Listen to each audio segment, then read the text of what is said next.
And greetings. Happy Friday. Welcome to the Steve Deace Show, live and on demand here on BlazeTV, radio and podcast. Steve Deace here with Aaron McIntyre, Todd Erzin, and our old friend Rob Eno. He'll be joining us here momentarily for the Deace Group. If you'd like to join us, it's 888-900-3393. That's 888-900-3393. You can also let us know what you think about what we think via the stevedeace.com inbox. Steve@stevedeace.com is how you can email the show. Like us on Facebook. Follow us on Twitter at Steve Deace Show. Over on Parler at Steve Deace. Our Parler account is blowing up right now, so thank you very much for that. And especially because we're probably all going to end up there soon. And then over on YouTube as well, while you can, at youtube.com/Steve Deace. And the last name is spelled Deace. Don't forget, my new book, A Nefarious Carol, is releasing on December the 15th, almost 1 month from now. It is the novella sequel to my 2016 book, A Nefarious Plot, which we are going to be turning into a movie next year. Get your copy, your advanced copy today. Over at Amazon.com, you can learn more about the book, read some of its endorsements as well. Thanks to all of you that have ordered your pre-order already, and especially thank you on behalf of all my children, because they now may get a Christmas this year, maybe, because of all of you. Of course, it is a Friday. By now, you know the drill. Next hour, we'll be getting to the feedback that you have been sending to us, as much of it as we can anyway. But before we get to that feedback, it is time for the Deace Group.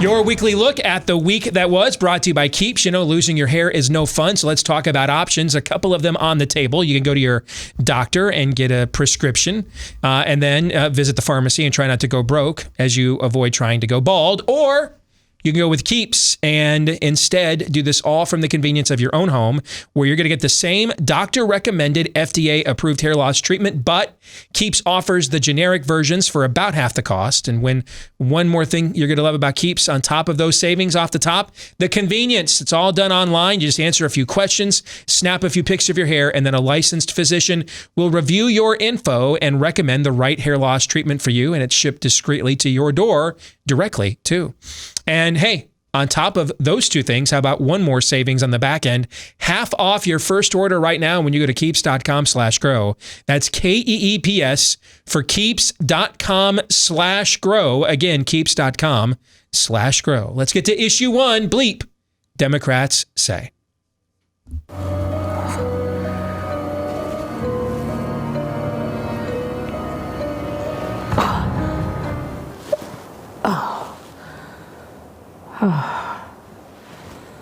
Thank God.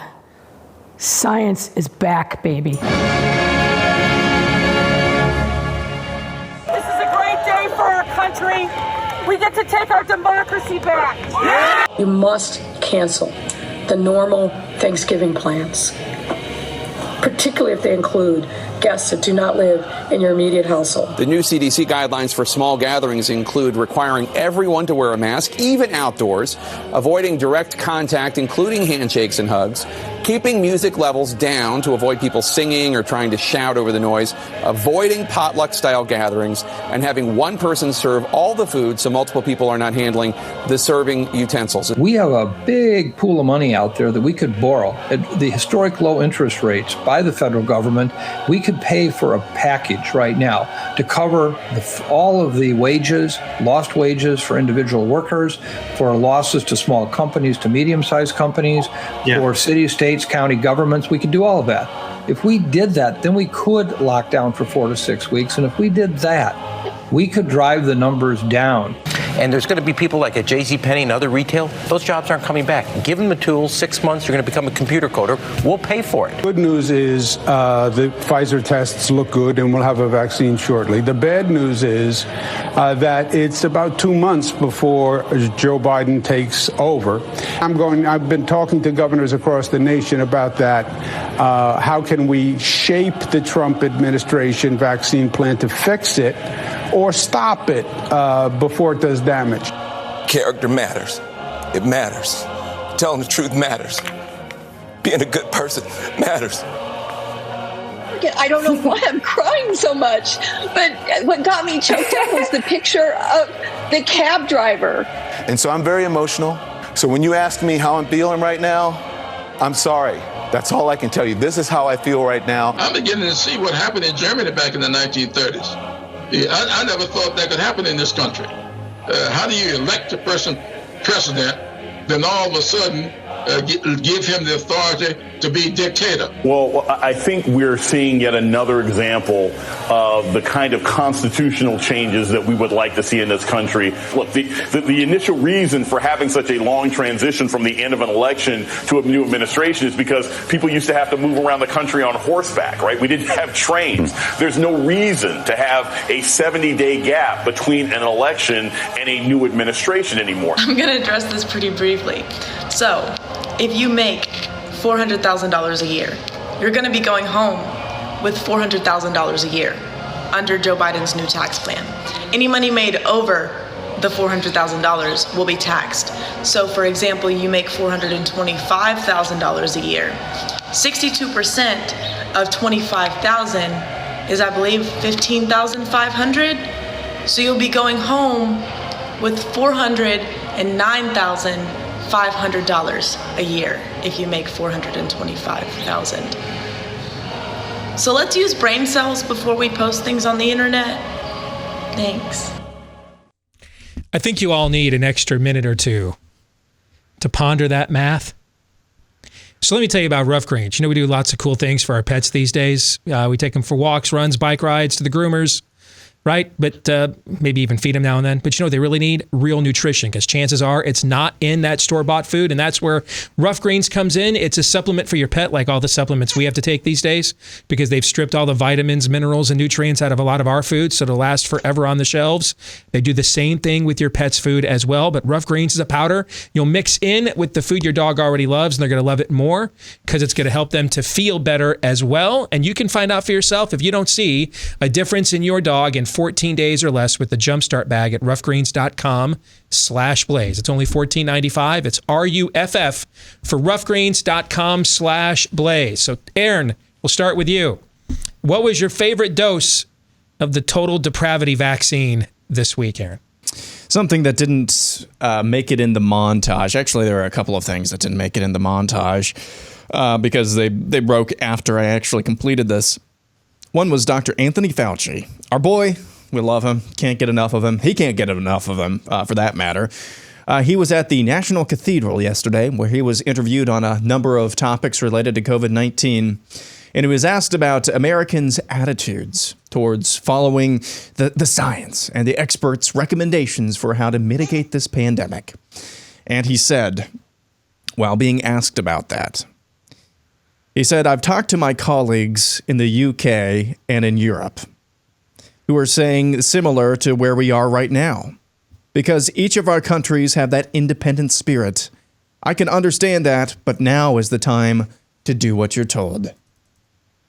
Man, if we ever needed to bring back your old intro, Rage Against the Machine, now would be the time to do that. I mean, it's just so preposterously taking off the mask. Yes, this is who I am. This is what I am. It's just so in your face. But here's the thing. If you thought that at any point the forces driving the likes of Fauci, the forces driving the likes of those who we saw in the montage, if you make $400,000 a year, you get to take $400,000 a year home. I'd like to live in a world like that, by the way, but that's not the case. The forces driving that, they are not going to take the results of this election, where they lost House seats, which doesn't matter anyway, but they lost House seats. And other than the top of the ticket, it looks like Republicans are going to have a very good shot at keeping the Senate, what have you. They're not going to say, hey, maybe the defund the police stuff, maybe the, pack the court stuff, maybe that was not good. Maybe that wasn't good. Maybe the whole lockdown into perpetuity with no end in sight. Maybe we should just rethink that. No, they're going to double and triple and quadruple down. So it's just, again, up to us whether or not we want to actually fight against it. as well, and complete it and do what it takes to not try to make the idol of normalcy, which Todd has talked about multiple times, make that our idol again. There is no normal. The old normal, as Todd said earlier this week, as I'm stealing his thunder, the old normal sucked. So this is just going to be part of the course. They're going to dial it up to 11, 12, 13, 14 here in the next few years. Rob. I'm just happy for all the dogs, because with a 0% tax rate up to $400,000, they're going to get a ton of rough greens. But it's just, that cam girl was just ridiculous. That they actually think that you don't get, and it goes to show that, like, people that get money off of donations don't file taxes. I mean, I wonder when the last time she filed the tax return was. But to your point on Fauci, I wish that what Fauci said was, that we could sit here and joke and say, Yawal her Fauci. I've got a friend that went golfing in Massachusetts this week. And the governor of the state has put on a mask mandate when you're outside. He literally saw people on the golf course playing golf far apart from each other in a single, wearing a mask. I mean, it's the way that you find Biden voters is, who's wearing masks outside. But it's absolutely unreal. That whole montage, I had heard that she said, the science is real. Lori Lightfoot, I did not know that she made her own, SNL skit. Does she govern the state or the city of Chicago at Second City? Based on like where she can get the wardrobe to dress up as a clown and do all those things. Is she is her offices in the Second City Improv Theater at this point in time? Because I'm wondering. But yeah, no, I think that the Fauci thing is absolutely right. And that cam girl was just like, I am so excited to keep every cent of what I earn starting on January 22nd that I can't even contain my happiness. Todd. Yeah, what are we calling her? The what girl?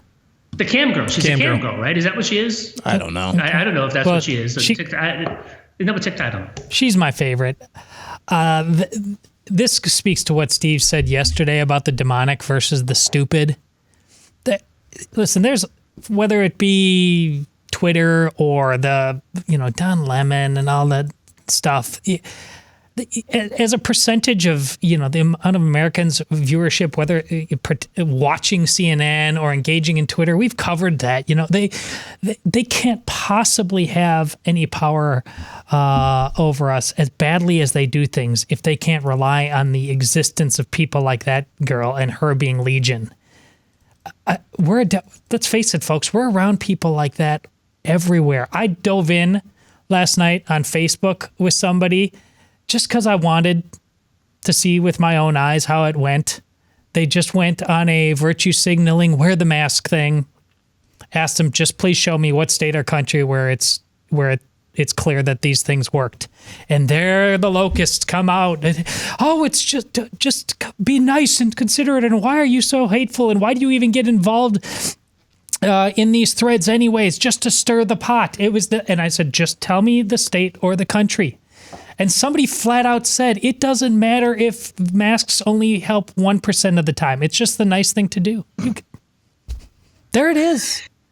That's not just COVID and masks. That's transgenderism. They are everywhere in this country. And that level of stupid is invincible because there's a pride in it now. You can't shame it away. And then I love her at the end. The greatest part of it is where she's like kind of tough chick girl, nose pierced. But then at the end, she just, thank you. There's nowhere to go with that. No. And for those of you that missed that yesterday, what Todd is referencing, if it's sinister, that's okay. Because you can defeat that in the arena of ideas, right? You can eventually drag Nero, Caligula, pick your despot of history. You can eventually drag them out into public and win an argument. Eventually. You probably have to go through a lot of dead bodies called martyrs to get there, but eventually the truth wins. But if it's stupid, that's bad. Because that's Romans 1 judgment. And what you said there, the pride at the end, how does Romans 1 end? These are people who delight in creating new ways to do evil and encouraging others to do the same. That sense of given overness, the pride that comes with it, right? If it's that's what you need to be afraid of. Because that's daddy above taking his belt off and saying, y'all can just, I'm done with y'all. And I'll just sit here and, watch the show while you guys all essentially implode. That's bad. Now, if it's sinister, well, that's from below, and you can beat that guy. He can't hold the guy above's jockstrap, but I am getting more and more concerned that it is from above and not from below, and that is what I am worried about. You know what I'm saying? Yeah. Yeah. I mean, the guy below is the knockoff. The guy above is the real thing. And if he's the one doling out the punishment, I mean, there's an Office meme in there somewhere. You know what I'm saying? Yes. Yeah. Yes. Exit question. On a scale of 1 to 10, with 1 being Joe Biden's cognitive score, and 10 being the voter fraud that took place to perhaps elevate his dementia to the presidency, rate this week's level of total depravity, Aaron? 10. Rob? 2. They can do a lot better. I love the contrarian. Todd? God. Dear God. Some optimism. 10. It could get a lot worse. Yes.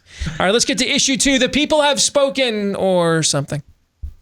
It's now been over a week and a half since the 2020 elections. So far, 77 million votes have been reportedly cast for Democrat Joe Biden, with 72 million for Donald Trump.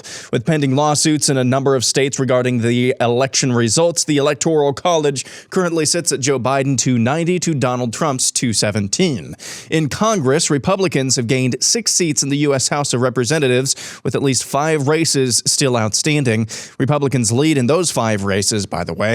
What's interesting about the House races that not only have Republicans flipped seats, they've also done them in blue states. In California's 48th and 39th congressional districts, Republicans Michelle Steele and Young Kim have or are on pace to flip those districts. From Minnesota to New Mexico to Iowa and Florida and others, Republicans have flipped previously blue districts to red. In the Senate, things are a little more tenuous. Republicans hold a 50-46, really 48 lead over Democrats, with 2 Senate races in Georgia headed for a runoff this January. All right, first question here, gentlemen. Rob, I'll go to you here. Who or what was your biggest winner and loser of this election? The biggest winner is without a doubt Kevin McCarthy. Guy's going to be speaker in 2023 on January 6, 2023, without a doubt.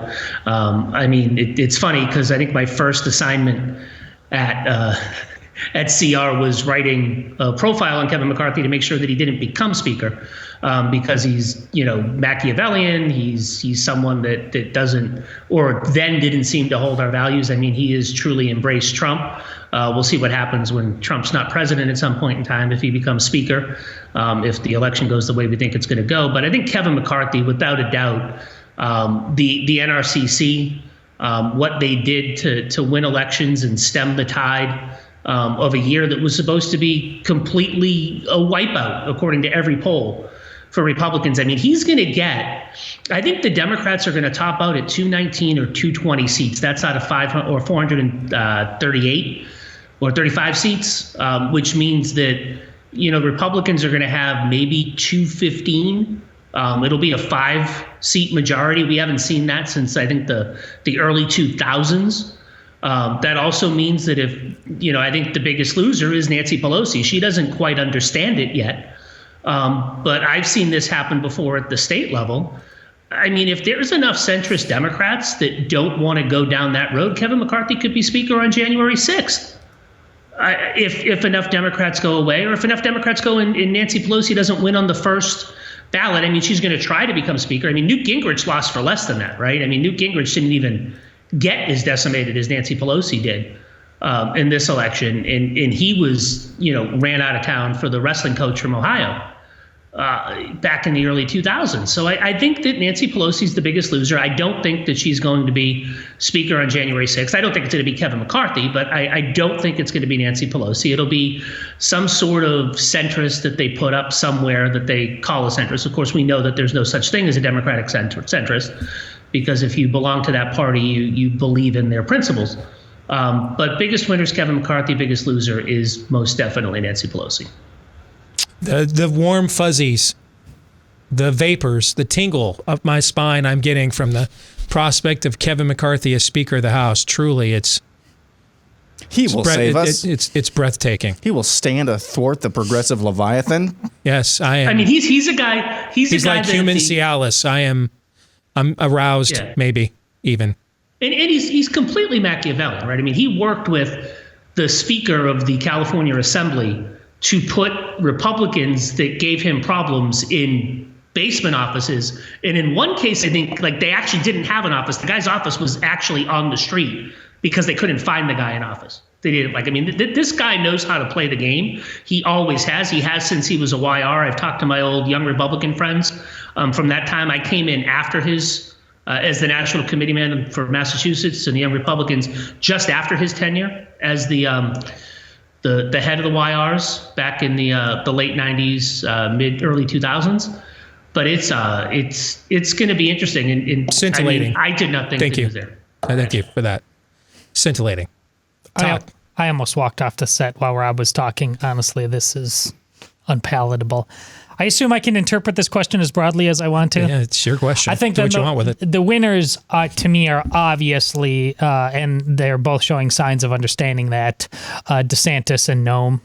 Noem is just taking on Obama today on Twitter. DeSantis is saying, "Yeah, go shoot the looters." This is they get it. This is a moment here, and they're going to capitalize that. The loser is the press. I mean, the press is regularly viewed right down there with the lowest of the low in terms of corrupted institutions in polling. Yet they're at the point where even, whether Trump won or lost, like they desperately need an intervention. And instead, now somebody just backed up a dump truck of cocaine and just poured it in front of them. And it's gone. I mean, they're doing blows off a hooker's rear end right now. Oh yeah. And again, just remember, line after line. And it's backstage at a Motley Crue concert right now. Please, everybody, give I've been out front on this way before 2020.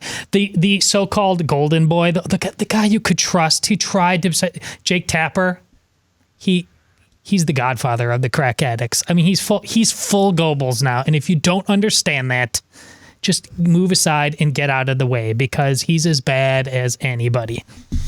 Aaron? Undoubtedly the biggest winner, I should say. Oh, it is winter. Winter is coming. That's a Freudian slip right there, Indeed, if I ever heard one. Yeah. The biggest winner by far, regardless of how the Electoral College comes out, is Donald Trump. You're going to exit the White House, arguably not in official power, but in terms of the influence that you hold and you can sway across a great swath of people, and then the money that you're going to make, it's Donald Trump. All right, going out there's a scoop in Axios the other day about starting his own digital news or digital media outlet to take on Fox News and try to decimate them. You've got, the martyr complex that's going to take place over the next 4 years if he does not win these lawsuits and miraculously gets the election turned around somehow. The martyr complex and the popularity that he already holds amongst great swaths of America right now, my goodness, that's more valuable than any potential Speaker of the House seat. That's more powerful than 6, 7, 8, 9 flipped House races. That's more powerful, arguably, with the way things have shaken out, than just about any race this election. So it's Donald Trump, the biggest loser of this election cycle. I hate to be that guy because this is such a trite. It's so cliche, but with every cliche, there's a grain of truth. It's all of us again.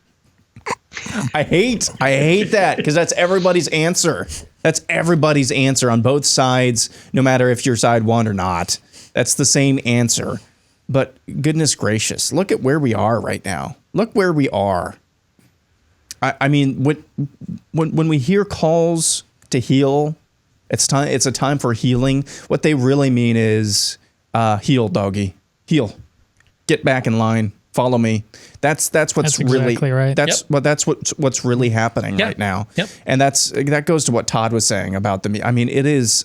They are full. I mean, it's like looking at Jake Tapper's Twitter feed, and he's supposed to be Mr. Moderate, nice, middle of the road. He asks the tough questions every now and again. He's Ron Jeremy right now, dude. He's the biggest. He's the biggest hack of them all. He is a sniveling hack. I mean, it seems like every single turn, it's like they take this personally, because they do.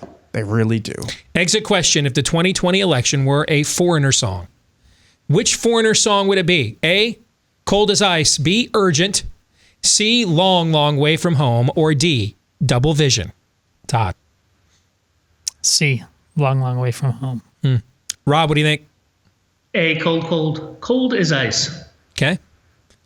What do you think, Aaron? Where are you at? Urgent. I'm pretty proud of those choices, by the way. I know sometimes when I put those song choices out there, you guys are like, I don't get the correlation. I think we each had a different answer. I think Foreigner's song catalog kind of nailed the you didn't tell us the which variance of opinion on this election. You didn't tell us which one you're choosing. I think it is because of C, the answer is D. You know what I'm saying? Because of C, the answer is D. Some multi-dimensional chess there, Steve Deace. Yeah. Aaron mentioned the crazy days ahead. You know, if I had stood up this time last year and said, hey, make sure you go out right now, right before Christmas, get all the toilet paper you can. And you'd have told me I'm nuts. And then we woke up one day in the middle of March and you couldn't buy any. Remember? Yes. Couldn't buy any hand sanitizer. I still can't get the cleaning wipes I like. It's been months now. I'm bitter about that. Because who could have forecasted that we would shut our country down for the better part of a year over a virus that, according to the latest CDC data, has a 98% or better recovery rate for all known cases in every age group under the age of 70. Nobody would have guessed that, but we did it. Who knows, maybe the next time it'll be even things more essential like food or water. And that's where My Patriot Supply comes in right now. They want to offer you $100 off a full 4-week supply of nutritious meals. That's the full 2,000 calories that you need a day. That instead of it being, perishable items that are essential, maybe it's non-perishable items next time that are essential. You'll get that peace of mind to know that you are prepared for the next pandemic. Right? The next pandemic that comes down the pike. Saving $100, that's pretty hard to pass up. Just go to preparewithdeace.com, DEACE, for preparewithdeace.com. Save $100 off a 4-week supply of nutritious meals at My Patriot Supply at preparewithdeace.com. All right, next hour or next segment. You can tell, guys, I got vacation coming up. I got senioritis bad. And we have taken no extended time off of this show the entire year because the normal times that we would, there was just nowhere to go, no NCAA basketball to watch, right? No 700 college football games, Labor Day weekend to just veg out and watch. And so we just worked all year. And I warned you before we got to the election, we're going to be gone a lot after the election. And we are. And we still don't even have all of our vacation days accounted for with all this time we are about to take off. All right, so it's not next hour, it's next segment. All right, we're going to get into the various lawsuits and everything else that are going on right now. Interesting, tonight, one of the president's attorneys, Jenna Ellis, is supposed to go on with Bill Maher tonight on HBO. Oh, really? That should be a revealing conversation, I would imagine. So we're going to get into, what were you going to say, Aaron? No, nothing. I was going to say senioritis is the exact word that I used to Todd. I just wasn't going to tell you that because you signed the front of my checks, but yeah, I'm distracted. Yeah. I'm distracted. I got a vacation coming up, but we're going to muddle through and finish strong or something. We'll come back with more of the Deace Group here in just a moment.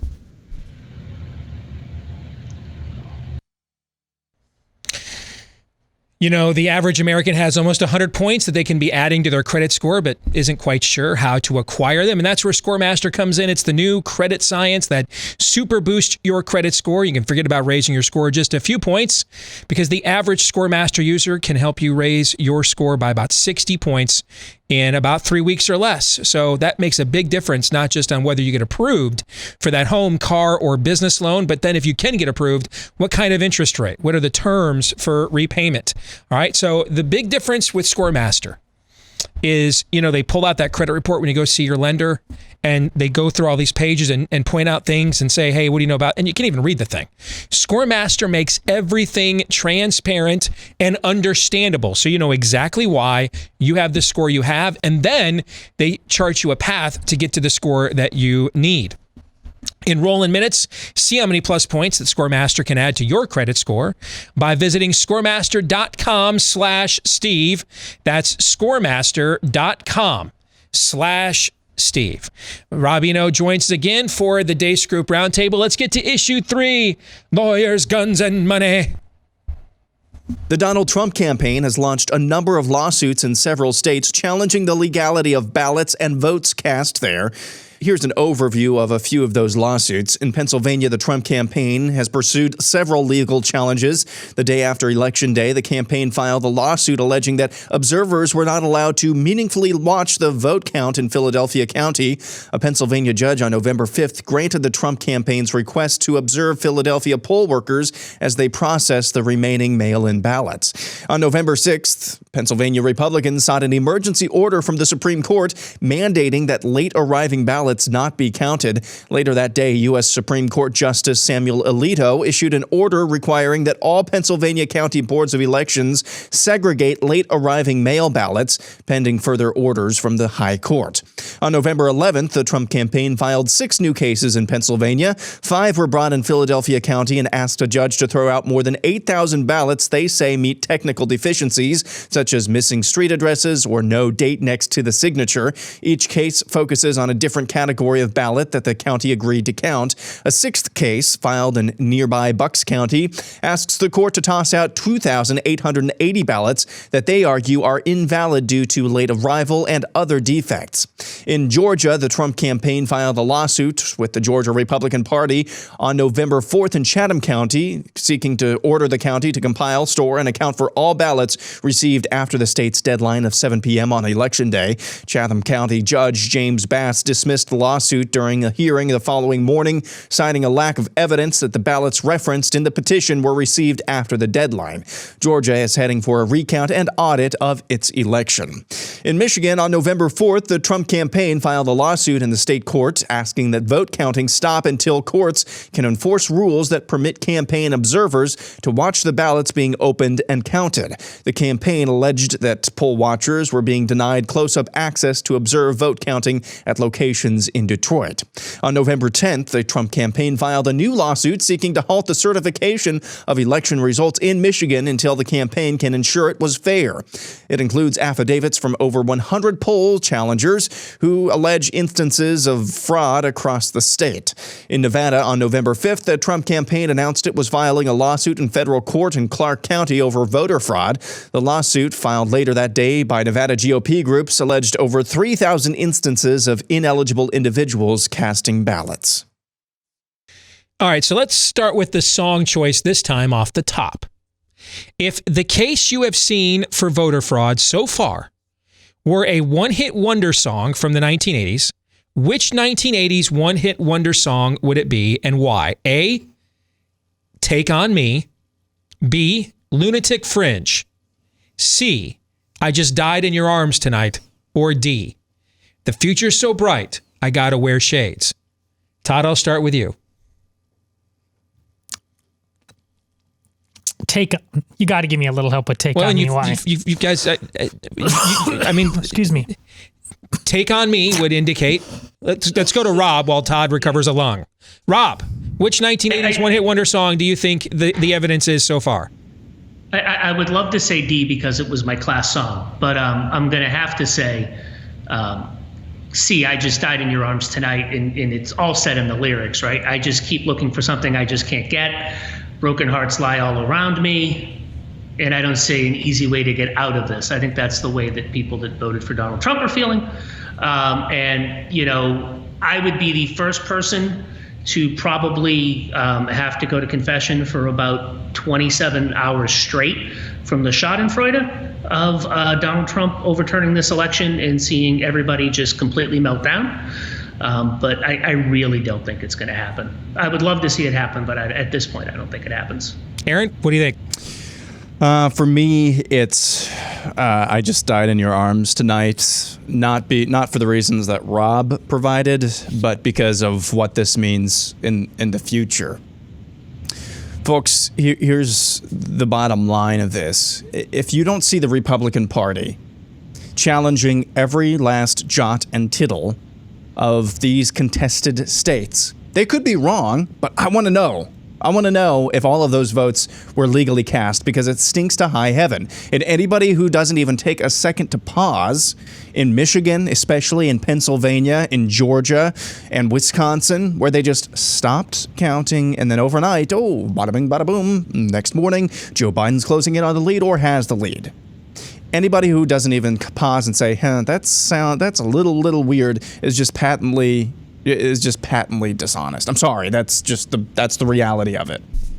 So because of this, if you're the opposition party, which the Republicans, the alternative party. Thank you. Is it even that? Yeah, it's if you're an R, if you don't fight, make it as generically benign as possible. Exactly. The minority. Yes. If you do not fight for every last jot and tittle of election integrity, you deserve to be destroyed as a party, wiped off the face of the planet as a party.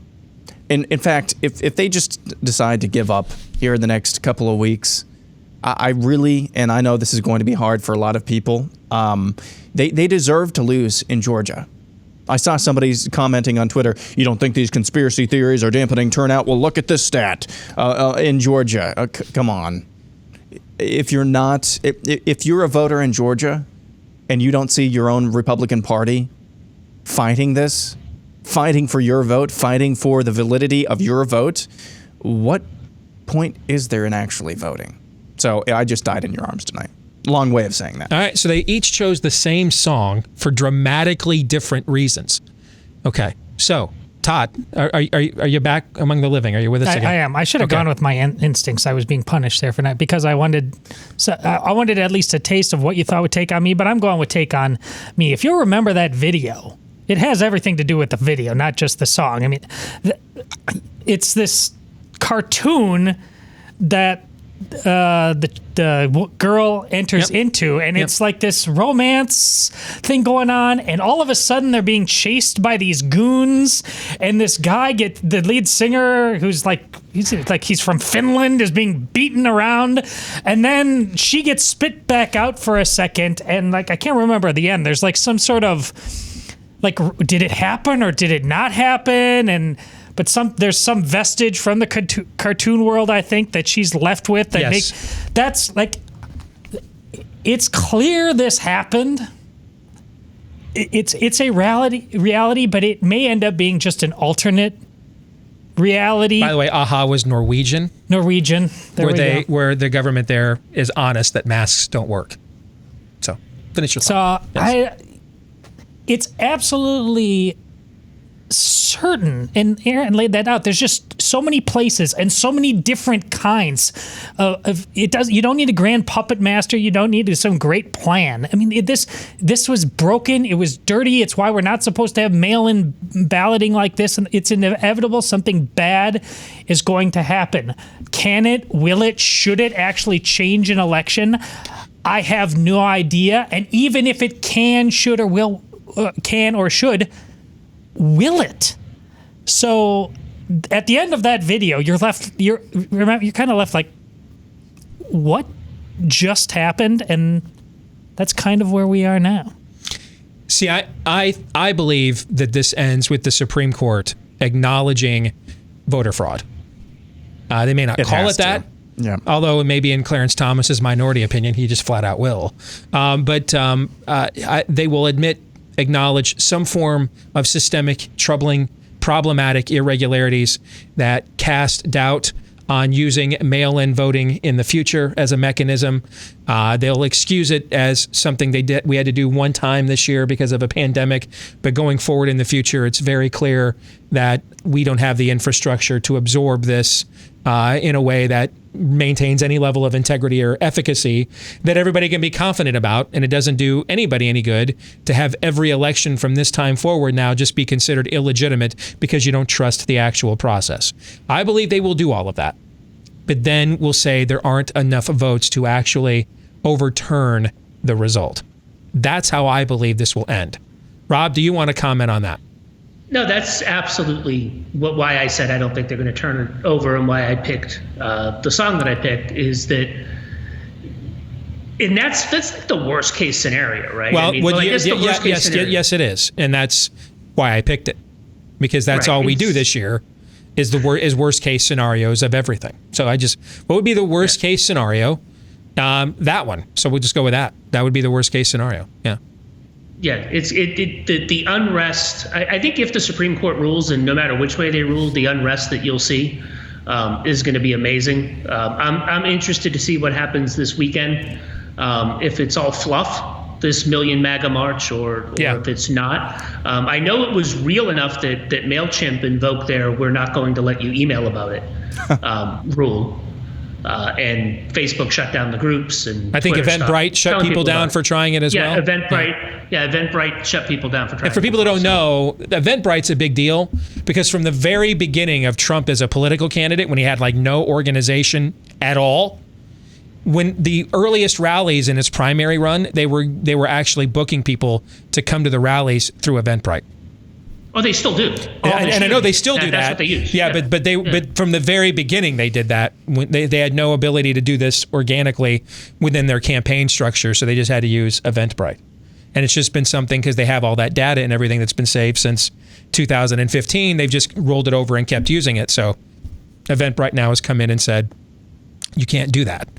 To what you said, Aaron, tell me right now, if you need a minimum, so Donald Trump may end up getting 10 million more votes than he got 4 years ago when the counting is done.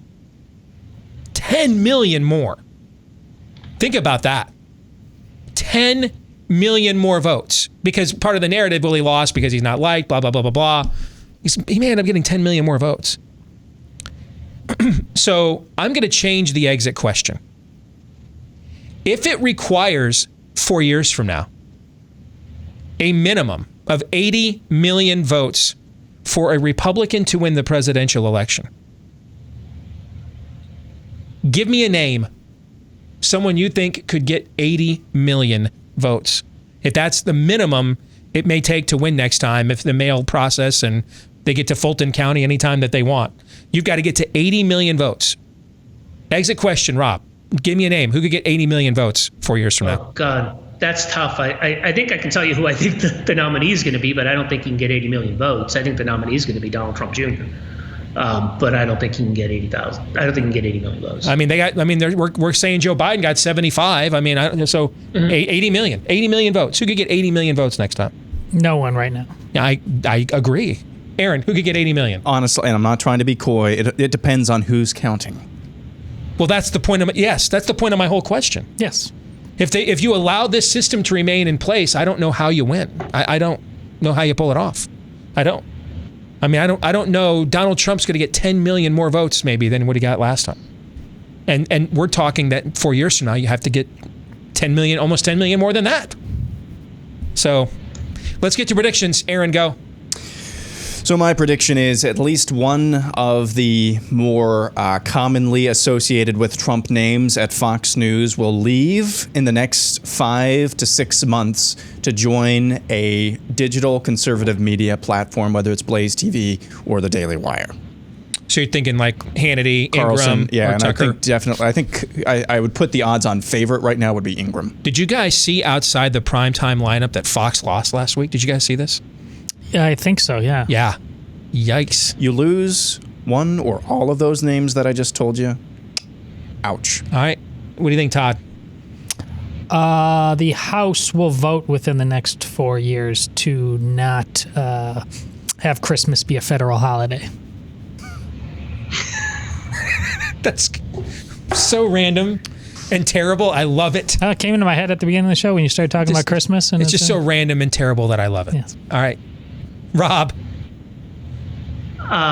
Starting in about 3 weeks, we're going to be locked down until May 1st. You I'm might going be. with the happy joy. It won't be in where we live. That won't happen where we live. And several little places it won't happen. There may be places where that occurs, but there will be several places where that's not going to happen. But Dallas County, absolutely. Yeah.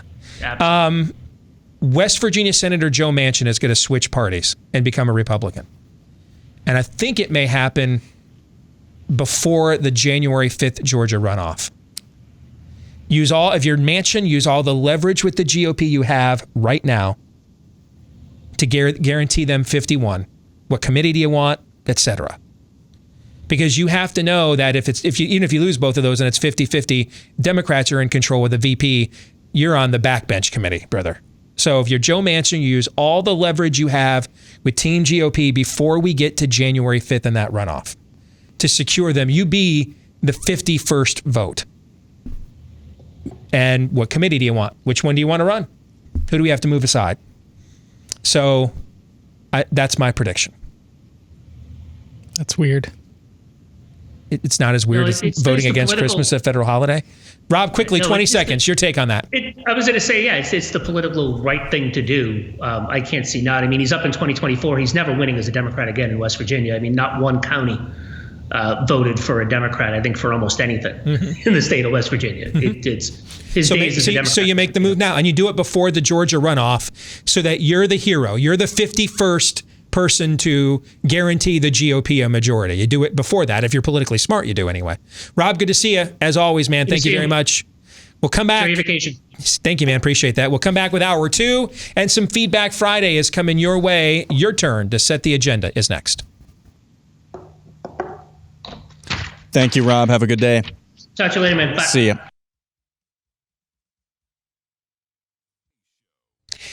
And greetings. Welcome back to Hour 2, live and on demand here on Blaze TV, radio, and podcast. Steve Deace here with Todd and Aaron McIntyre. And all of you, Steve at stevedeace.com is how you can email the show. Like us on Facebook. Follow us on Twitter at Steve Deace Show. That's DEACE. Over on Parler at Steve Deace. And check out our new YouTube channel at youtube.com/Steve Deace as well. If you're a podcast listener, thank you. Make sure you hit that subscribe button for us. Leave us a 5-star review. If you haven't done those things already, heck, if you have, see if you can do them again, because we'll take all the help we can get. Thanks to all of you that have given those reviews and that subscribe button for us, because the more of those we get, the more it helps the podcast to grow. So thanks to all of you. Top of the hour, so you know I had to get my noon Built Bar in. I'd not tried this flavor before. I'm a big salted caramel fan. I just tried the salted caramel Built Bar. Guys, I'm just telling you, man. Instead of the sweet things that you are a fan of, can we set it like which ones aren't? Because they're all. That's what I love about the variety box. Is I love a variety of sweet flavors, and Built Bar pretty much has a Built Bar for all of them, right? So we were debating whether to take a bunch of these with us to Florida, and I just don't think I can because of it's not going to be that hot down there next week, it's going to be like in the mid to upper 70s, so like perfect, but. That's taking them around with us. I'm not sure we can make it work because they're covered in chocolate, you know? Yeah. I doubt they'll let you bring like coolers and stuff in there. Are you going both Disney and Universal? No. Just Disney. Just Disney. So we did Disney 10 years ago for a family vacation. We did Universal instead of Christmas 5 years ago. And then we're doing Disney for a family Christmas vacation this time around. But Built Bar, 19 flavors, all covered in real chocolate. I just tried the salted caramel, man. It's phenomenal. It's like the only protein bar that you're going to like the aftertaste. It's that good. It's as good as many of the candy bars on the market. It's got the texture of a Three Musketeers. They all have less than 200 calories. They all have up to 20 grams of protein. They all have less than 5 grams of sugar. You're just not going to get a better product than this. In terms of taste and nutrition. You can only get them online, though, at BuiltBar.com, BUILT. For BuiltBar.com, use my name, Deace, and get a promo code, 20% off discount with the promo code DEACE, DEACE, at BuiltBar.com, promo code Deace. All right, guys. Should we get to some Feedback Friday? What do you think? You guys ready to go? Let's do it. All right. Let's begin with this note from Ben Duba, who says, I sent you guys an email a few weeks ago telling you all, well done, regarding your COVID-19 research. And I just need to say it again, but for more personal reasons. This post-election has been terribly disheartening for me and my best friend. We've even struggled with actual depression over what's going on in the country. However, as a result of listening to you guys express your own emotions and reveal the facts involved in this election with Aaron's montages and Steve's data analysis, Todd's passion, we've both been comforted and spurred on to good deeds. Without your encouragement, we literally may have lost hope, of which there is no price. You guys are doing more than you know, and I pray that there will be a reward in heaven for all of you. Please, if nothing else, cling to the hope of reward for your obedience. You guys are loved and are faithful servants. That is from Ben. That is very encouraging and kind and encouraging to us as well, Ben. And I think that we would struggle more with discouragement. It happens to us every now and then, but I think we'd struggle with it more frequently, except we get a lot of notes like yours. And I thought about, I don't share a lot of positive notes because I've always thought it just sounds, repetitive, self-serving, to just read notes of people affirming you. You know what I mean? There's just something kind of, is it a dude code violation? I have thought though about maybe one time this year, just reading a bunch of notes like this, just to encourage other people out there. Yeah. Given how discouraging that this year has been. But here's the thing. I don't know how many of you guys are tuned in to a format where you just heard the promo for Stu Does America that aired during the commercial break here on Blaze Radio. All right. And Stu was talking about Ellen Page, the actress, who starred in the movie Juno, which is one of the most overtly pro-life films mainstream Hollywood's ever produced about a pregnant, unwed teenager. And she chooses life for her child. Do you remember that when that movie was a big thing about 10 years ago, I think it was. And now, she's like uber lefty, uber woke. And he was making the point that it almost is like she has to feel like she has to overcome the sin against her own politics, religion, basically, by making that movie Juno. And that's the movie that made her as a star at the time. And he talked about just how miserable she comes across a lot. And I was reading something yesterday from some lefty blogger about how he was surprised to find that not as many of his friends were relieved and joyful and ecstatic after the election result as he expected. And I wish I could remember who I was reading yesterday that said this, but I can't. And it's because it's your religion. And politics is a bad savior. Government makes for an awful messiah. Politicians are usually disappointing prophets and apostles. And what I hope never happens with us, and I mean that on a micro level with us as a show, and then as a macro level for us as a block of people, movement, whatever you want to call us, is that if you believe that God is still on the throne, if you're a Christian and your belief system begins with a stone rolling away and a dead man who was just a couple of days prior beaten to near disfigurement and then tortured to death on a wooden cross, walking out of that dark tomb like a boss, like nothing ever happened, then hopelessness really isn't in your vocabulary. Doesn't mean we don't have clinical issues and clinical depressions, and those need to be treated. You know, my wife has struggled with that in the past. She now is working to counsel other people that struggle with those kinds of things. And if you have that, by all means, go and get professional help. That's not what we're talking about. We're not talking about the clinical stuff, but the onset stuff, the stuff that comes from observing what's going on around you. That's not in your vocabulary then. We can lose, we're human though, meaning we can lose our will to continue fighting on. That can happen. We can lose the fire in the belly. Doesn't mean you're a terrible person, just means that time to get out of the arena then and go do something else, you know? That's part of the human condition. Paul would not have to tell us to not give up and to finish the race if it was instinctive for us to not give up and finish the race. How many times over the years have I made this point? We are not divinely commanded to do the things that are good that we will instinctively do. We are divinely commanded to do the things that are good that we instinctively won't. Otherwise, we wouldn't have to be told what to do, right? Right. And so if it wasn't possible for even righteous and good-hearted people to lose heart and stop running the race, we wouldn't have to be warned not to do that. It is possible. But we are encouraged we get so many encouraging notes on this show all the time. And I owe Todd and Aaron an apology because I'm the one that oversees the email account.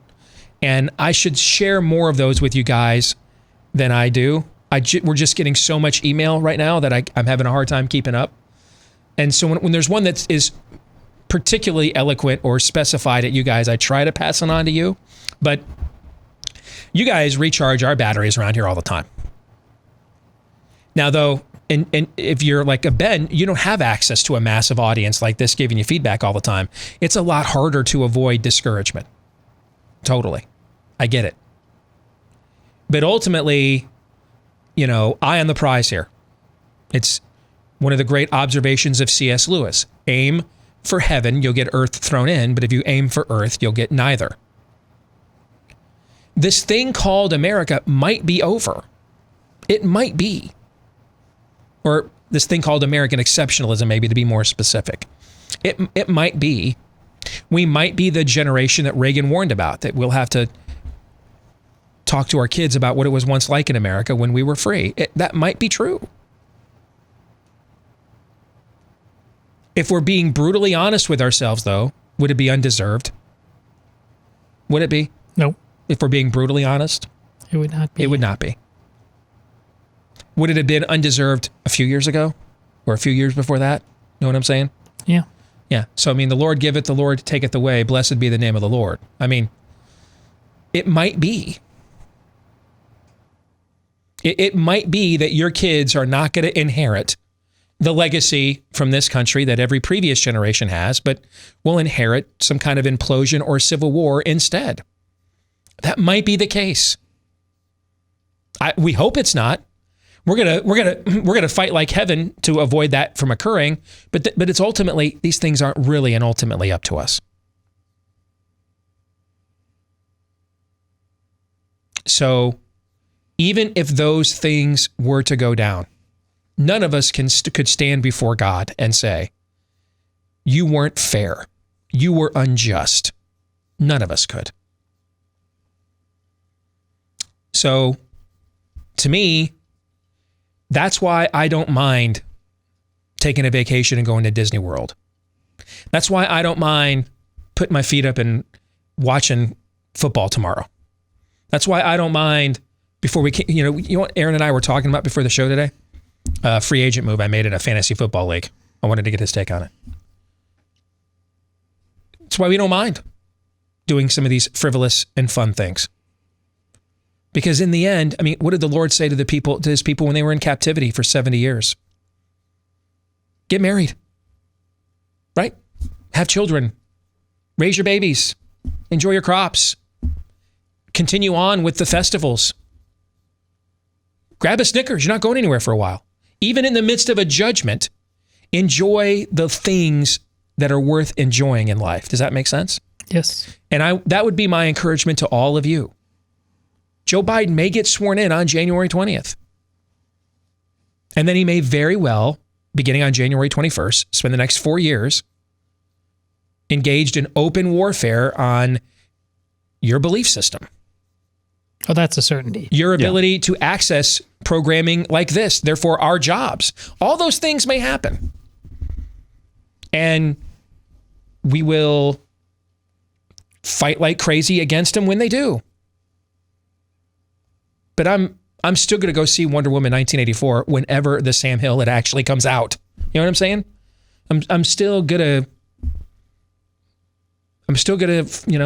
follow Go Blue. I mean, I'm still gonna live my life. And this is where we have something the world doesn't have.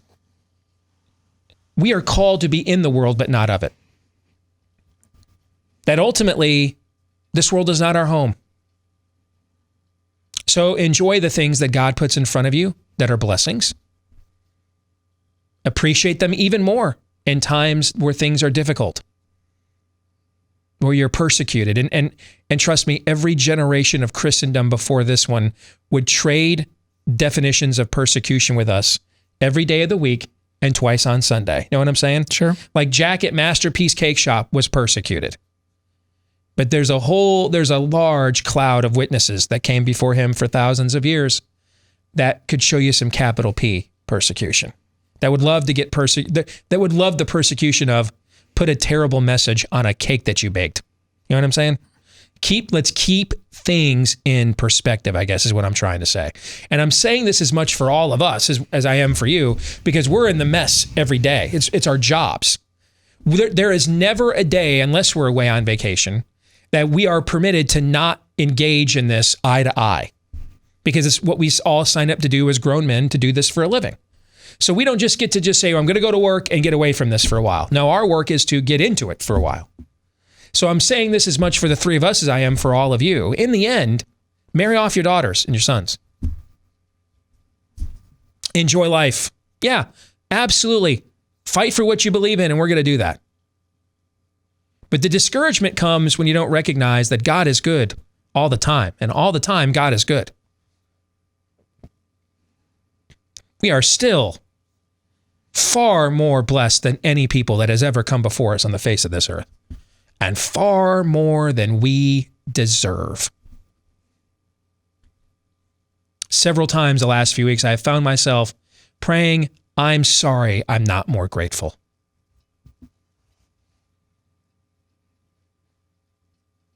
I think that's something that a lot of us could probably pray. Excellent note, Ben. Dan says, I used to work at a Facebook complex. I've seen internal emails between employees of Facebook setting up meetings to try and figure out how to make Facebook look, quote, less liberal, unquote, to the public, while joking about how liberal they actually are. I also know that Facebook and Microsoft get property tax breaks for a building that they have there in your home state, along with breaks at their other sites in Oregon and North Carolina. Is it feasible to end these tax breaks and have them start paying what they should be? Why give these companies breaks that only end up hurting the communities in the long run? Why is the public subsidizing companies that censor them? This doesn't make any sense to me. Oh, Dan. So,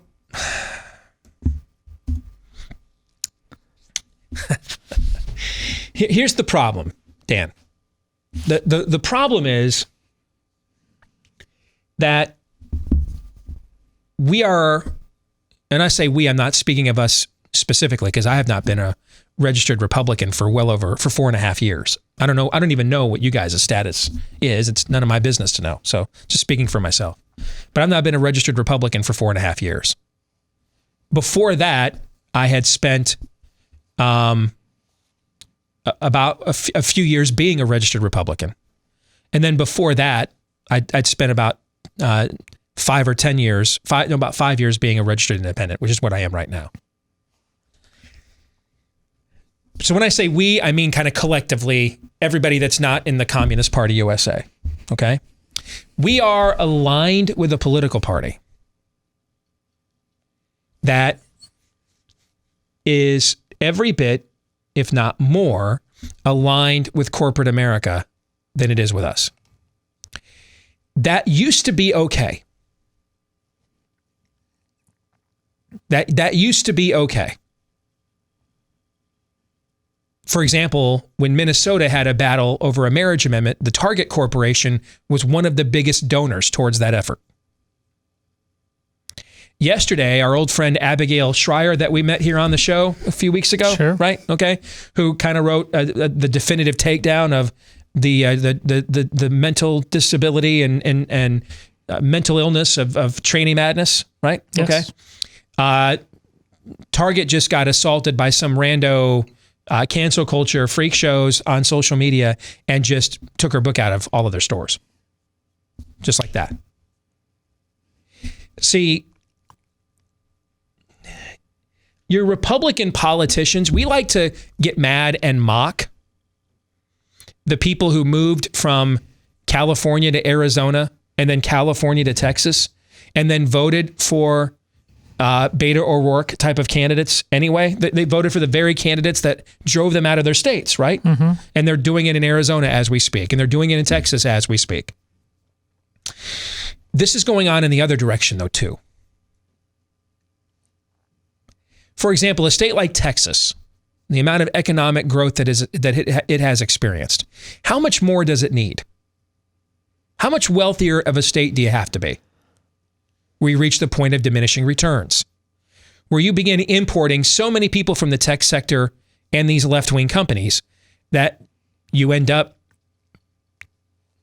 being more successful in turning your state blue than the Democratic Party has been able to be. You just did it to yourself. You imported it organically yourself. And that's what's going on with these alliances with corporate America. The biggest political realignment that has occurred in America since Roe v. Wade. Roe v. Wade created the religious right or the Christian conservative movement, whatever you want to call it. That alliance of trad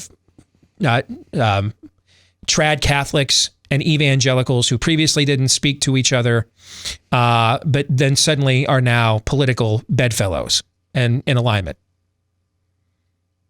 So you had D. James Kennedy, who thought that maybe the Catholic Church was the whore of Babylon of Revelation, hang out with Paul Weyrich, the Catholic founder of the Heritage Foundation, to create a new political movement.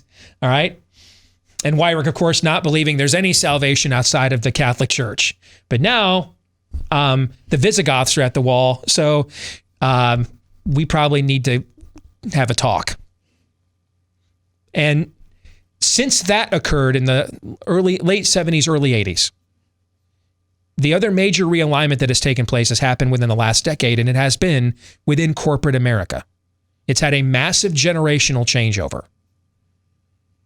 And then it has surrendered and capitulated completely to the power of social media, worried about what social media will do to its brand by alienating it. So you throw in, it's afraid of alienating social media, but then its CEOs in many places are true believers in this stuff. Meaning they're not even getting shaken down the way Jesse Jackson used to shake down corporations in the 80s and 90s and Al Sharpton did with fake racism to get a check. But then those guys would then cut them the check, but then go fund Republicans to win, right? Mm-hmm. That went on for like 20 years. No, now they're true believers, Stanley. They're really into this stuff. Like really into it. They are evangelists, proselytizers for it now. They want to use their corporate platforms for it. They believe in it. A lot of them were educated at these very left-wing institutions, and this is their religious belief. And so just as you have a bunch of people that are engaged in cognitive dissonance on the left, who are fleeing these places like California and then going to places like Arizona and Texas, and then mind-numbingly voting for the same exact people that made them leave the state they were already in, the flip side of this is happening on the other side, where a lot of these Republican governors are making these kinds of deals with these corporatist entities for quote-unquote economic growth, acting like it's still 1984, still 1995, still even 2005. Do you remember when, like 3 years ago, we unexpectedly went down this rabbit hole with Eric Bolling? Yeah. Because we had him on for other reasons, and this came up, and then we started parsing this. And because he thought I was nuts at the time. I don't even know what happened to him. But yeah, Eric Bolling, when he was here with us still on BlazeTV, or maybe it was even still CRTV back then, I don't remember. But he thought we were nuts and we should be cutting all these deals. And we were like, why? Why should we be giving tax dollars to these companies that are then going to fund causes and stuff that go against us? Why would we do that? I asked him that. He thought I was insane for asking him that. Well, this is exactly what our emailer is asking about. This is what's going on in your state if you live in Texas. This is what's going on in your state if you live in Arizona. These people are leaving these places like California and then coming to your state for jobs and then voting for the same people that they were driven away from California by. And Republican governors are helping with this because they're playing off a playbook like it's 10, 20, 30 years ago, and it's not. The reason why you see the same 4 or 5 CEOs on Fox News getting quoted all the time is because they're like the only ones left. The Home Depot guy and a few others. Dude, we lost Chick-fil-A this year, okay? Chick-fil-A, guys, we lost them this year. If you can lose Chick-fil-A, you can lose every boardroom in the United States of America. And we damn near have. Our list of allies gross things are gone. Yeah. Now, listen, I understand that there's certain survival, right? If you're in a deep recession like we were 10 years ago, coming out of the end of the George W. Bush era in the early Obama years, I understand, man, 2009, 2010, 2011, coming out of the Great Recession, cutting any deal you can to get your state going again. Because if you don't get your state economically going again, you can be as pro-life of a governor as you want to be. You ain't getting reelected, right? Unless the Lord himself inserts himself into your race, which can happen. But barring that, if you've got 8, 9, 10, 11% unemployment in your state, you can be as pro-life as you want. You ain't getting reelected, right? Probably true. Probably true. Are we in that position right now, though? Have we been in that position for the last several years? And so, if I was a conservative living in Texas, I'd be asking my Republican Party, how many more jobs do we need? How much more wealth do we need? What's the point of diminishing returns? Meaning the cost of importing that wealth. What's the societal cost on the back end for that? Similar to the lockdowns, right? You had to do that, the back end math. All right, so let's say you even shut the virus down, which we didn't. But let's say you could even do that. What's the back end of that bell curve, though, when all those cancer patients come home to roost? When all those depression patients come home to roost, right? Mm-hmm. What's the back end? What's the law of unintended consequences? You need to start asking yourself, if you're in a very prosperous red state, how much more money do we need? Is the cost per point of GDP worth what I'm going to be importing societally from a belief system standpoint? Or do I just blindly chase after every dollar that's out there? Do I? I think those are questions that need to be had much more often on the right. And what your email, brother, is indicative of is you figured this thing out. Why are we giving a bunch of tax credits and everything else to a bunch of entities that will then turn around and take our money and fund the causes that want to end our way of life? Why would we do that? And in places like Iowa, there's another layer to this. When, we've got the Facebook and down on the Highway 5 bypass, I think there's a IBM or Microsoft, excuse me. Yeah. That, like, a lot of times in Iowa, these things don't even really bring in that much in terms of jobs. For us insecure Iowans, it's often about just the status. Yes. Mm-hmm. Yeah. So we can look modern, matter hip. now. We finally got our here, Starbucks. Facebook, yes. Starbucks. Yeah. John in Hamilton, New Jersey says, has anybody given thought to the possibility that Trump didn't actually lose 13 points among white men, as the exit polls showed he did since 2016, but perhaps these betas just simply now identify as female. And that's your correlated parlay for how Trump actually gained white female support in the same exits in 2020. I love that. I mean, that's so snotty. Of course, it's not accurate, but it's so sufficiently snotty. I had to read that. Because, see, I think that level of winsome snotty, that is something in the era that we are embarking into. We got to get really good at as a people. You know what? The ability just to disembowel people with the turn of a phrase and hoist them from their own petard without it coming across. It can be vicious, but it doesn't sound mean at the same time. If you know what I'm trying to say, Aaron. Great example of that this week: the bevy of parody Twitter notices and warnings about tweets. The Harry Potter saying Voldemort's back. Twitter slaps a warning label. Well, let's just Twitter disputes this fact. Yes. Let's learn more about Hogwarts is safe for students and staff. Yes. I've seen dozens of those this The week. Right Scoop has a great one out that I shared a little while ago. St. Peter putting out a tweet, Jesus is the Son of God, the Messiah. Twitter puts an advisory on it. This claim is disputed. Learn more about why Jesus is really just the son of Joseph of Nazareth here. Yes, that's what I'm talking about. And that's an example of that level of in your face. But we're not going to get mad. We're going to laugh at you. You're so dumb. You're so stupid. What you believe is so fake. We're going to mock you mercilessly mock you. We're not even going to take this seriously on any level whatsoever. We're just going to pull your pants down. That's what I mean. Vicious, without necessarily sounding mean. More in a moment.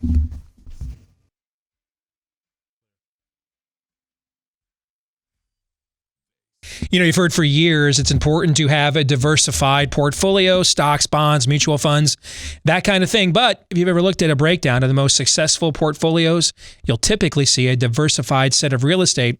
So why isn't it one of the first asset classes that you consider when you're looking to diversify your own? Well, simply because it hasn't been available to a lot of investors until now, but that's thanks to Fundrise. They make it easy for all investors to diversify by building you a portfolio of institutional quality real estate investments. So whether you're just starting to invest in real estate or looking to add more, our friends at Fundrise have you covered with an investing platform that makes investing in high quality, high potential real estate as easy as investing in your favorite stock or a mutual fund. To date, Fundrise manages more than $1 billion in assets for 130,000 plus investors. And since 2014, the Fundrise platform has averaged an 8.7 to 12.4% annual ROI for investors that have earned more than $79 million in dividends alone. So if Fundrise's real estate team of professionals, they carefully vet, actively manage all of their real estate projects. So if you want to get started building your portfolio with Fundrise today, get started at Fundrise, Fundrise, fundrise.com/Deace, fundrise.com/Deace to have your first 90 days of advisory fees waived. Again, first 90 days of advisory fees waived at fundrise.com/Deace. Let's get back to some Feedback Friday. Rob Winky says, I don't believe all Americans want a fair election. I think there are a lot of Americans out there that think win at any cost, will do anything, and will do absolutely anything to get Donald Trump out of office. I completely agree with that, Rob. I completely agree. I mean, we've gone through a never-ending 4-year coup attempt here. But the debate then becomes, are we willing to do that? I'm not. Because of what I said at the top of the hour. Ultimately, this world is not my home.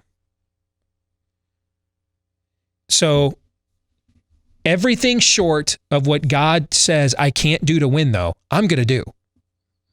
I'm going to do everything else. The problem we have in the church today is it wants to be nicer than God. It doesn't even want to do the stuff that God says you can do. And there's not really many things God says you can't do to win. It's just win at all cost happens to be one of them, right? I mean, there aren't too many things God says you can't do, But that's one of them. Well, and paradoxically, he quite obviously shows the grandest wins of all come with something that looks like one hell of a loss. That cross. Yeah.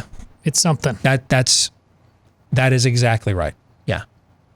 Now, we don't do evil so that good may come. Right? I remember years ago there was a young woman that was in a class, a discipleship class, my wife and I were teaching. And she was seeing a guy that she had confided to us in another setting. It was not good for her. But again, he had promised, he had changed, blah, blah, blah, blah, blah. She's unmarried with a kid. It's a tough go being a single mom. And she was willing to kind of let him move in with her, unmarried. And we were like, we don't think that's a good idea. Because she asked us our opinion. Didn't think it was our place to inject our way into her life, but she solicited it. So we told her. And she threw it back at us. Hey, I mean, you guys lived together before you were married and stuff, because we talked about the mistakes that we had made. And look how you guys turned out. Well, that's not quite totally true.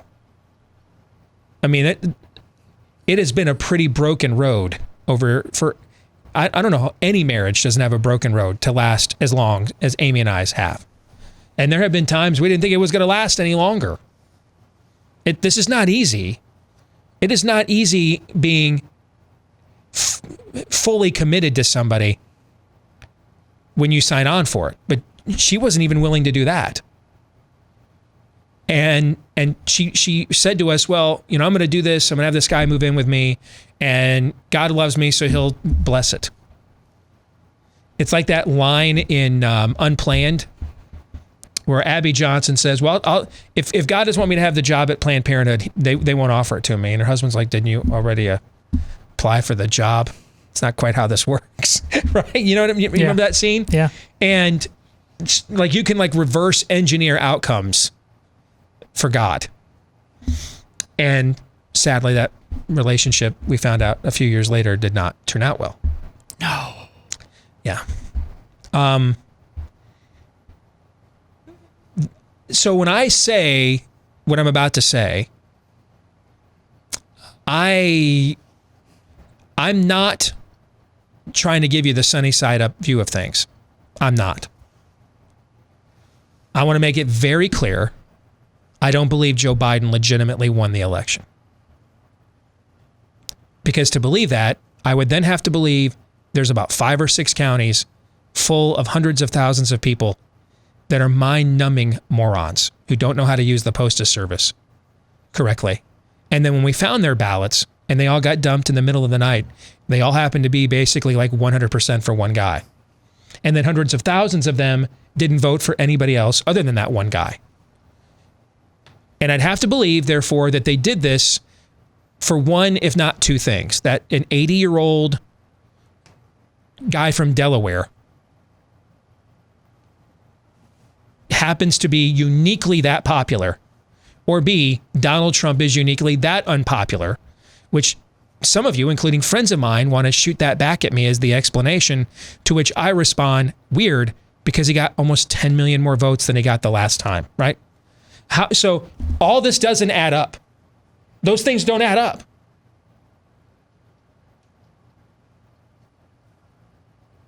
All those things cannot be simultaneously true.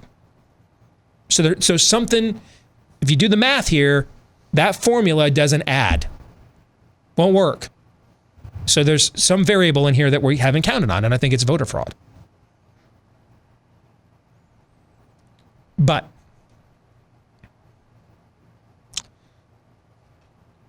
do you think, given history, your church is more or less likely to wake up if whatever Trojan horse comes out of a Biden administration openly declares war on it? Or if we all just get to take the Pleasant Valley Sunday, let's all exhale, Trump won, we beat the horde of Visigoths back, right? Oh, yeah. Okay, now, I don't believe that you should go out and vote for Joe Biden to do persecution on yourself. You don't do evil so that good may come. I'm not advocating that. Here's what I am advocating: that all things work together for the glory of God and for those called according to his purposes. That God is sovereign. Were the Roman soldiers that beat Jesus Christ to disfigurement, were they wrong to do that? Were they wrong to do that? Of course. Yes. Were those acts of evil? Yes. Yes. Were they acts that God punished? Yes. Yes. Yes. But can a sovereign God, we're not exempting them of their evil. They're guilty of evil for what they did to him, right? What we're saying, though, is a sovereign God gets to walk and chew gun at the same time. He can punish them for their evil, but then what you meant for evil, Joseph says to his brothers, God used for good. This is why within the Catholic faith in every church, we look at that image every time we go to Mass. Mm-hmm. It's not meant to be skirted around. It's meant to be seen. To confront you with it. Yes. Yeah. So that's what I'm talking about. You don't bait God into showing up. That's one of the temptations the devil offered Christ. Hey, throw yourself off this temple, because he will not cause, your foot to dash against a stone or something. I can't remember the exact verse, but no, we don't tempt God like that.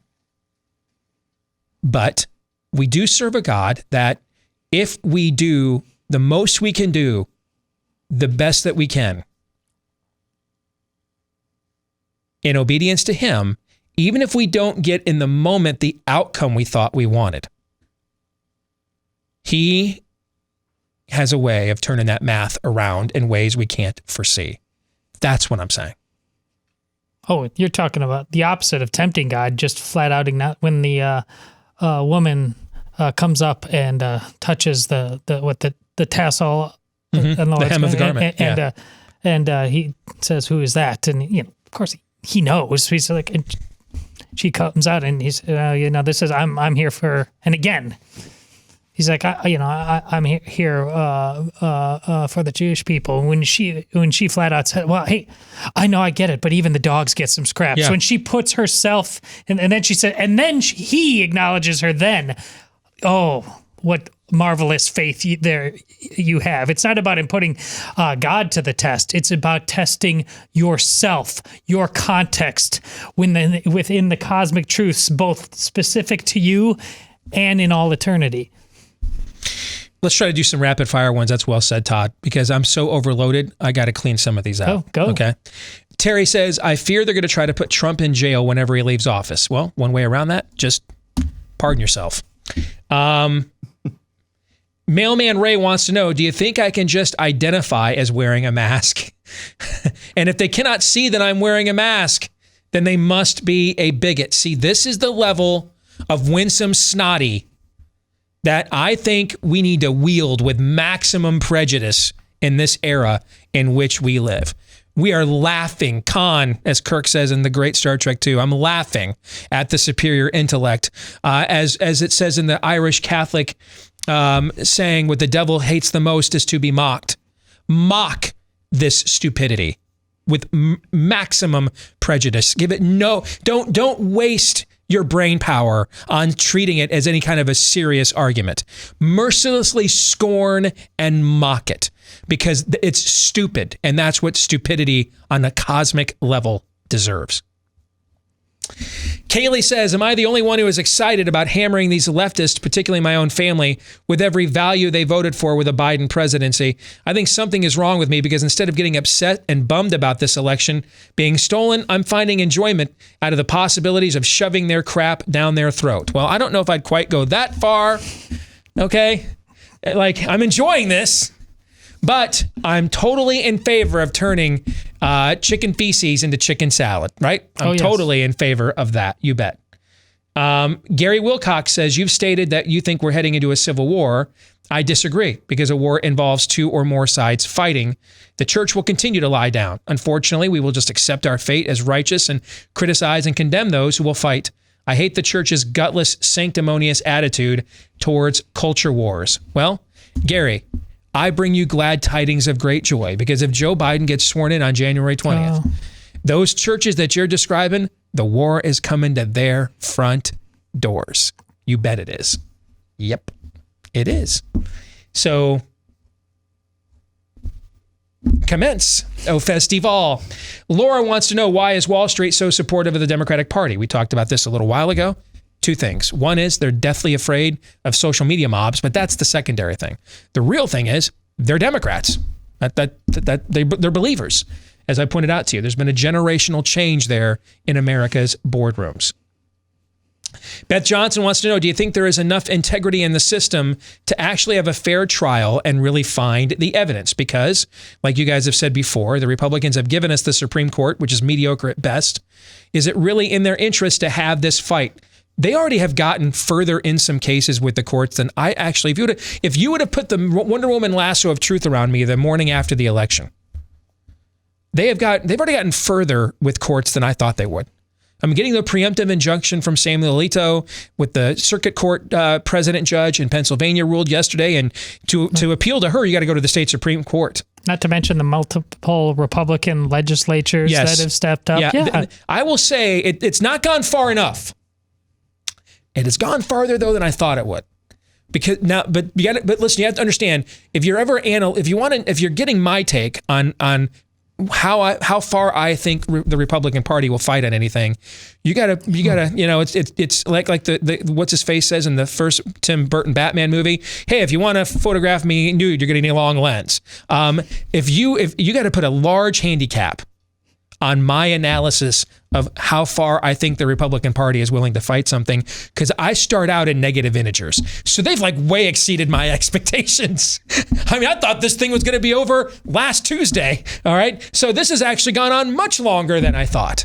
Okay. I was shocked when Mitch McConnell came out, I think it was on Monday, and said the president, of course, has every right to fight this all the way through. I was like, and then I realized, he figured out that if they do Fulton County Donald Trump on November 3rd, they're going to Fulton County Old Ditch on January 5th in that runoff, right? But they've actually hung in there longer than I thought that they would.